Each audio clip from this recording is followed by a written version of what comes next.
राधे राधे, जय श्री कृष्ण। आज मैं आपको कार्तिक महात्म का दूसरा अध्याय सुनाती हूँ। जब ऋषि की पुत्री ने सुना कि राक्षस के हाथ से दोनों के मारे जाने का हाल सुना, तब वह पिता और पति के वियोग दुख से पीड़ित होकर करुण स्वर में विलाप करने लगी। हा नाथ, हा तात, आप दोनों मुझे अकेली छोड़कर कहाँ चले गए? मैं अनाथ बालिका आपके बिना क्या करूँगी? अब कौन मुझ कुशलहीन दुखीन स्त्री का भोजन और वस्त्र आदि के द्वारा पालन करेगा? इस प्रकार बारंबार करुणाजनक विलाप करके वह बहुत देर के बाद चुप हुई। गुणवती शुभ कर्म करने वाली थी। उसने अपने घर का सारा सामान बेचकर अपनी शक्ति के अनुसार पिता और पति का पारलौकिक कर्म किया। तत्पश्चात वह उसी नगर में निवास करने लगी। शांत भाव से भगवान विष्णु के भजन में समय बिताने लगी। उसने अपने जीवन भर 2 व्रतों का विधिपूर्वक पालन किया। एक तो एकादशी का उपवास और दूसरा कार्तिक मास का भली भांति सेवन। प्रिय, ये 2 व्रत मुझे बहुत ही प्रिय हैं। ये पुण्य उत्पन्न करने वाले पुत्र और संपत्ति के दाता तथा भोग और मोक्ष प्रदान करने वाले हैं। जो मनुष्य कार्तिक में स्नान, जागरण, दीपदान और तुलसी वन का पालन करते हैं, वे साक्षात भगवान विष्णु के रूप हैं। जो लोग श्री विष्णु मंदिर में जाकर झाड़ू देते हैं, स्वस्तिक आदि निवेदन करते हैं और श्री विष्णु की पूजा करते रहते हैं, वे जीवन मुक्त हैं। जो कार्तिक में 3 दिन भी इस नियम का पालन करते हैं, वे देवताओं के लिए वंदनीय हो जाते हैं। इस प्रकार गुणवती प्रतिवर्ष कार्तिक का व्रत किया करती थी। वह श्री विष्णु की परिचर्या में नित्य निरंतर भक्ति पूर्वक मन लगाए रहती थी।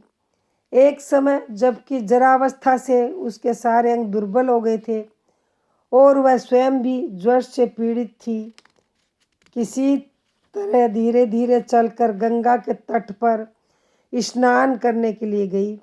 जो ही उसने जल के भीतर पैर रखा, त्यों ही वह शीत से पीड़ित हो कांपती हुई गिर पड़ी। उस घबराहट की दशा में ही उसने देखा आकाश से विमान उतर रहा है, जो शंख, चक्र, गदा और पद्म धारण करने वाले श्री विष्णु रूपधारी पार्षदों से सुशोभित है और उसमें गरुड़ चिन्ह से अंकित ध्वजा फहरा रही है। विमान के निकट आने पर वह दिव्य रूप धारण करके उस पर बैठ गई। उसके लिए चंवर डुलाया जाने लगा। मेरे पार्षद उसे बैकुंठ ले चले। विमान पर बैठी हुई गुणवती प्रज्वलित अग्निशिखा के समान तेजस्विनी जान पड़ती थी।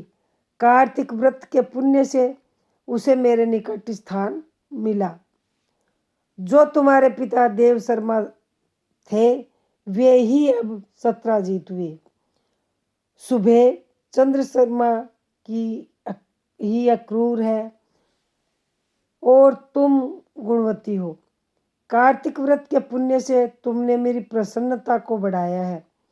पूर्व जन्म में तुमने मेरे मंदिर के द्वार पर जो तुलसी की वाटिका लगा रखी थी, इसी से तुम्हारे आंगन में कल्प वृक्ष शोभा पा रहा है।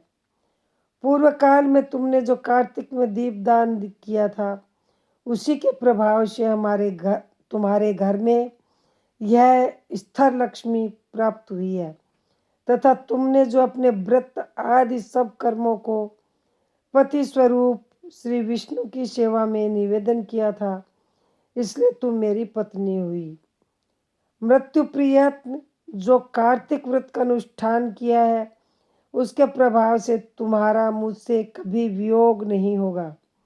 इस प्रकार जो मनुष्य कार्तिक मास में व्रत परायण होते हैं, वे मेरे समीप आते हैं। जिस प्रकार कि तुम मुझे प्रसन्नता देती हुई यहाँ आई हो।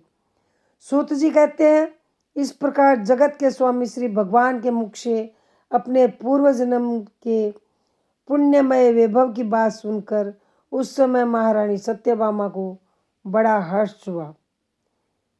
ये कार्तिक के महत्तम भगवान श्री कृष्ण सत्यभामा को सुना रहे हैं। जब सत्यभामा ने भगवान से प्रश्न किया था कि इस जन्म में मैं आपकी पत्नी हुई क्यों, तो भगवान कृष्ण ने उसको ये कार्तिक महत्तम सुनाया है, जिसकी इसके प्रभाव से भगवान कृष्ण ने उसे धारण किया। श्री कृष्ण गोविंद हरे मुरारी, हे नाथ नारायण वासुदेवा। श्री कृष्ण गोविंद हरे मुरारी, हे नाथ नारायण वासुदेवा। राधे राधे। जय श्री कृष्ण।